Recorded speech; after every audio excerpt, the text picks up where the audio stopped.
Good Wednesday morning to you. I was on women's retreat last weekend and we were sitting and having a discussion. One of the women in our group was wrestling with what it means to be created in the image of God. This comes from Genesis 1 and it's verse 27. So God created humankind in his image. In the image of God, he created them. Male and female, he created them. The Latin expression is imago Dei. We are created in the image of God. One of the women said, if God is love, then we are created in the image of love. And I sat with that for a while and I started to think about all of the things that God is. God is love. God is forgiveness. God is hope. There are so many distinctions of who God is throughout the narrative of the Bible that sometimes I think we forget that when God says he created us in his image, he created us with all of those things. He created us with the capacity. He created us with the opportunity. He created us in the image of all that is good. I don't know about you, but sometimes I look in the mirror and I forget that. I forget that reality that he created us in the image of all that is good. It's much easier in this world to look in the mirror and see all of the problems of this world, how the effects of life and age can show up on our face, how dark circles can manifest after sleepless nights of worry and wonder. But those things are products of this world. They are not products of the one who created us. That's not to say that the one who created us doesn't know what to do with those things. It's not to say that the one who created us isn't aware. In fact, I've often found God in the depths of my wonder and my worry.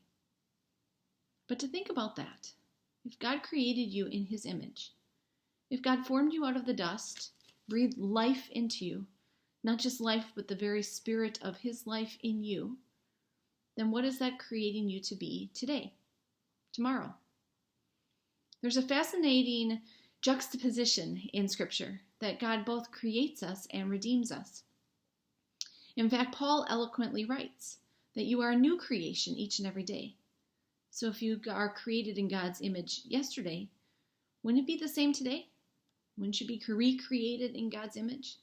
In fact, wouldn't God each and every day be creating you and recreating you according to his image and purpose for you? See, that's the beautiful thing that we read in the scriptures. When we take on this identity that we are created in the imago Dei, when we take on this awareness, when we remember not only who we are, but whose we are, we remember the very essence of why we were created. And that is out of love. God loved us even before he formed us out of the dirt and breathed his own life breath into us.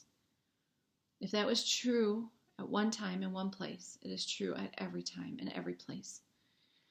There is nothing so great that you will do today, and there's nothing so bad that you did yesterday, and there's no mistake you will make tomorrow that omits God's love for you, that changes his intention when he created you.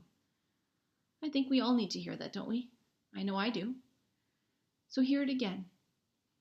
There is nothing so great that you will do today, no mistake that you've made yesterday, and no screw up that you will engage in tomorrow that changes God's love for you. You were created in the image of God. You are created with all the good that God has with you. Our sinful, broken humanness changes that. It gets in the way of that. But it does not remove that. It does not rescind God's love for us. So as you think about your day, here we are halfway through the week, as you think about what your hopes and desires are for getting accomplished, I hope somewhere in there, maybe the first thing on the list, is that the greatest hope or the greatest desire you could have this day is to remember these words. God created you in his image. In the image of God, you were created. Whatever you understand or however you see God, and all of those wonderful words we use, like hope and love and forgiveness and possibility, those were the images with which God created you. And those images, hopefully, will sustain you, will empower you, will wash away the mistakes of yesterday, and get you excited for what is possible for tomorrow. I hope you have a great day.